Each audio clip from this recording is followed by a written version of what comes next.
You've been asking for it. We got an updated in the bag video today. I'll be showing some highlights of throwing these discs and tell you why I like these and when I don't like these discs. But I'm a 978 rated disc golfer. The last 4 rounds have been averaging about 1,007 rated rounds. So this is what I've been using in order to shoot those. And I've actually ironically filmed this like twice now and I've had to delete it because I've already lost mini discs in here before I got the chance to edit it. It happens. Starting off with putters, I putt with my cotton candy stamped Prodigy 300 plastic PA3s. This is my putting putter and this is my throwing putter. I don't keep a backup putter. I don't know why you really need to when you're out there playing around, but this one actually throws. So the pink one is my thrower. It's anything from like 250 and N. If I need a putter shot, I pretty much try to throw this on any angle. I can throw it on anhyzer, straight, or have it flip up on hyzer. So it's one of my only throwing putters in the bag because it's just kind of working for all the angles I needed to. So the next category of discs, so I've really only had that one throwing putter and that's it, the PA3. These are my other like 4-speed discs, I guess, 1-speed with a Berg, but this is what I use to approach. So anything under like 220, I'll always grab one of these, but the one I always gravitate towards is this Berg from Kastaplast. Probably one of my most confident discs in the bag. I use this for anything that I need an approach on where it just goes straight and I want it to drop or maybe a little finish to the right. This disc can kind of do it all. It's like the ultimate approach disc for me, and I've gone from like 8 approach discs because I just think discs are so cool to these 3. So Berg cannot beat this disc. Next up in stability, this is a used been fine recently at DD Carrollton. This was a Jawbreaker rubber blend zone from Discraft, and the cool thing about these, they came out really stiff and they have a really nice puddle top to them. So for me, I kind of like the thumb track, like on the Berg, the Vessel, and the Zone all feel very similar when my thumb is a little bit underneath the flight plate. I don't know why I like discs like that, but they are my favorite types to forehand. And I pretty much forehand almost every approach shot that I can. So I've got something if I need to flip it up a little bit, throw hard on the Berg. This one drifts a little bit for me, finishes hard right. It doesn't skip a lot either, which is nice. I'm gonna beat this up to be like a really flippy zone.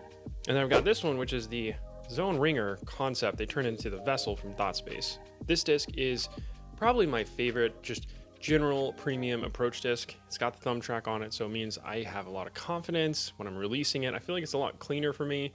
I do throw it on backhands sometimes, but it is almost always a forehand approach disc, or if I'm looking for like a 250-foot forehand, I go to the Vessel. Oh, and I also loved these so much, I went to my Infinite Wholesale account and I ordered like 15 of these, just because I wanted to find the coolest looking ones and in case you guys want one. All right, so mid-ranges, I don't really carry a lot of mid-ranges. I don't even like throwing mid-ranges unless I absolutely have to. But I have this is a Kastaplast Glow Gautier, maybe. I don't even know if I'm saying that correctly. But this one, to me, it's like a very wide-rimmed, wide diameter mid-range. Actually, all of them that I have that I'll be going over are very wide. I have big hands, so some of the smaller mid-ranges just don't feel comfortable to me.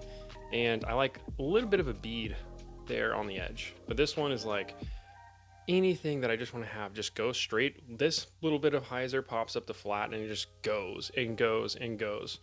Anywhere from like 370 and in, this is kind of like the little hyzer flip disc, or if I throw it flat, it'll drift to the right, but like not much. It doesn't like to burn over either. So this is kind of like a unique unicorn disc I got from the used bins. Threw a die on this one. Absolutely love this disc. Then I've got Gannon's new Glacier. I wish I had a prototype Glacier where it was more of like the C-line plastic in the middle. So this one I feel like this is kind of just like temporary until I find a good prototype with like the white and the blue in the middle. That is what I'm looking for. But this one is like surprisingly a really long flying mid-range. So this one will go like 350 no problem, just hit it hard, and it just has a little bit of a finish. It holds lines pretty well too, but it's super wide diameter, just a touch more overstable than that Gautier. And then I found this guy in the used bins too. This is a Z drone. They don't make this anymore apparently, and it looks really cool when it's flying in the air with that little split die. So that is kind of a surprising one to me, as I was looking for something really overstable on backhands. I like it so far. Like I don't have any complaints about it. I never thought I'd be like a Z drone thrower, But after I picked this out of the used bin and started throwing it, it's like, dang, this thing is actually pretty sweet. But there are two other discs that are kind of like the same distance, kind of. This is the Streamline Turbulence. This is that new disc with the puddle top on it. I absolutely love this thing for forehands. It comes out so clean. So maybe instead of like a Pyro or a Justice where I don't love the feel of like a really overstable mid-range sometimes for forehands, this one has my thumb tracked. I love that type where it's just a little bit of a puddle top on purpose with the disc. And this one is like, it's like a glideless overstable mid.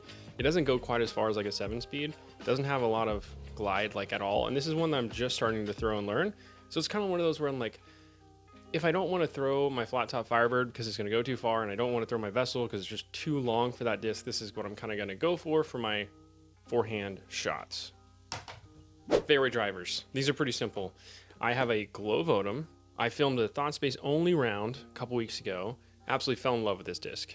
This is so good. It's kind of like throw it as hard as you want. It's going to go a little right and it's going to come right back to the line you started on. So this is my most understable disc that I have in the fairway slot. And then I have this one, which parting line on this one's just a little bit higher, so it's just more overstable. You can really like feel the wing and how flat it is on the shoulder compared to the other one. So this one will complement it. I'm still working this one into the bag. I love the stamp on that Thought Space disc. And then I have, of course, my Innova Champion Eagle. This is a flat top Eagle. It's only 168 grams, so it's a little bit light. I wish it was more max weight, but I mean, who's really going to complain about a couple grams? Apparently me. But this is a great disc.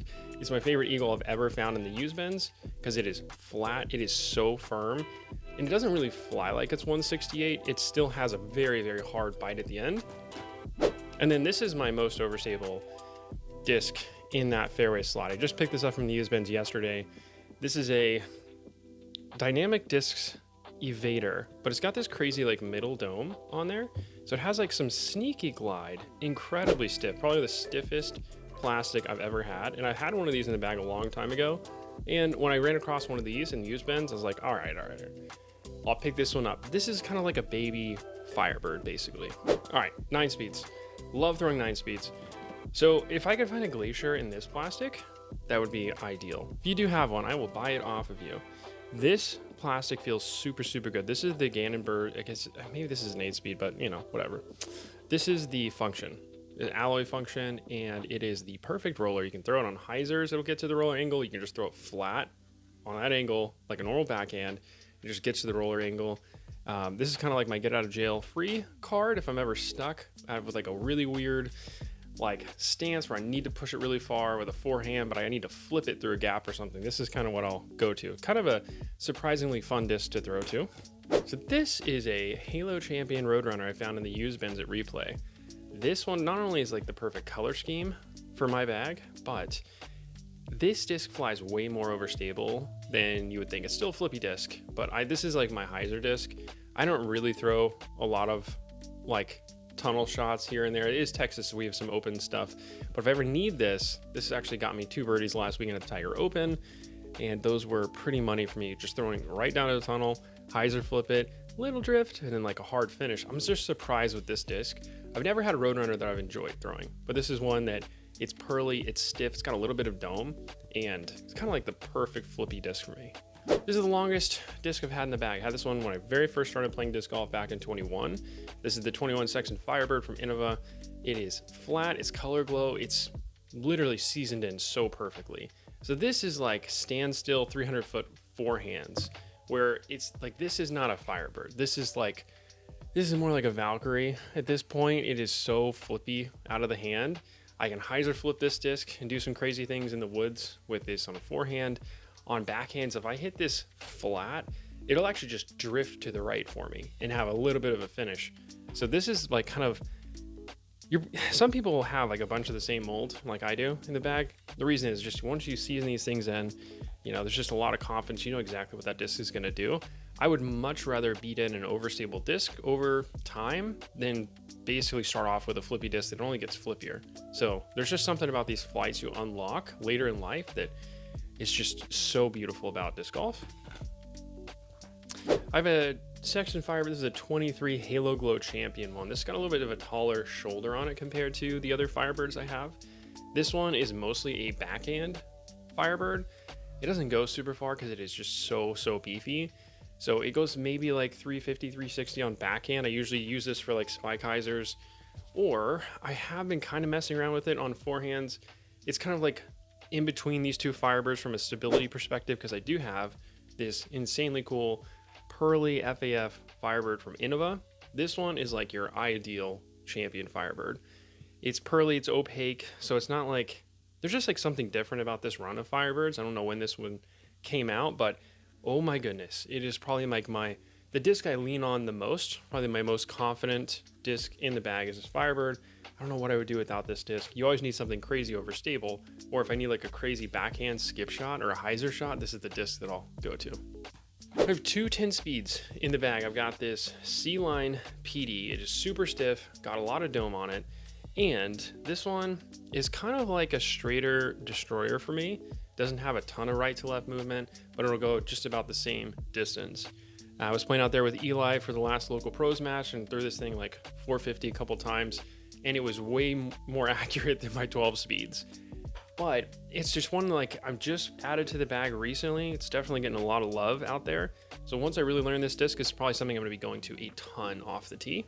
And then I've gone through a lot of PDs. I've gone through, like, seriously, I have so many different cool ones, but this Lone Howl 2 one is kind of the one that always sneaks back into the bag. This is very flat, so it pushes another like 30 feet further than my normal Firebird would go. So there's some like water carry shots where I know I need it to kind of be diving along the shoreline, and this is the disc I go to. It's a pretty expensive disc though, which is kind of like I really don't want to lose it, but it's also so freaking good that I cannot take it out of my bag. So that is the PD. It's way more overstable than this one, not as much glide, and I've kind of started switching towards throwing PDs a lot more than I throw Firebirds. I'll always have multiple destroyers in the bag. These just have different levels of stability. This is my flippiest. This is a used bin find, just a very low parting line destroyer. So this one I can throw on rollers, but mostly it is long like flippy tee shots with this disc, or if I need something to like stand up really fast and move right, this destroyer is not a destroyer. It does not fly like a destroyer like one bit. So I still like the feel of a destroyer in the hand. You know, you can tell the parting line's a little bit lower, but it's destroyer is a destroyer. I think it's my favorite distance driver to throw. And I've got this one, which is this is the white stamped 22 Kelvin. I mean, it's the perfect cotton candy colors for me. These are really stiff. They're really good for forehands. I don't throw forehands super far, maybe 375 max. And this is the disc I use to throw those, but it stands up a little bit, pushes, and has a decent finish. If I threw this on backhand, this thing would just burn over on me. So I have to throw this as like a hyzer flip disc. And then this is my more overstable 22. The only thing different about that one is that the parting line on this one's just a little bit higher. It's just a touch more overstable. So this is going to be kind of like my go-to off the tee. I have so many Halo destroyers that I just cycle in and out. I got an awesome pink one that it just depends on the course that I'm playing at the time. If I use the pink one, the black Halo one, or if I'm going with this one. Seriously, there's not a lot of difference between these. I just cycle them in, and these are just prettier, so they're in the bag right now. All right, two more discs. This is my PD. This is a pinned PD2 from Innova when they were making it for Discmania. It's a Discmania disc that Innova produced, right? It's got Eagle stamp on there, perfect cotton candy colors. Traded this one for another PD2 in a Isaac Robinson A2 from Hayden when he found this in the used bins.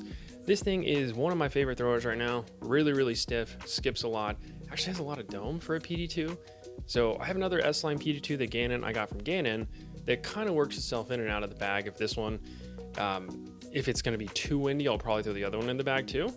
And then for my longest distance shots, I'll throw this Halo Boss. This thing goes about 30 feet further than my destroyers. Like, that's the only reason why I have it in the bag. If I have something I just absolutely want to get off the tee as far as I possibly can over 500, this is the Boss that I go to.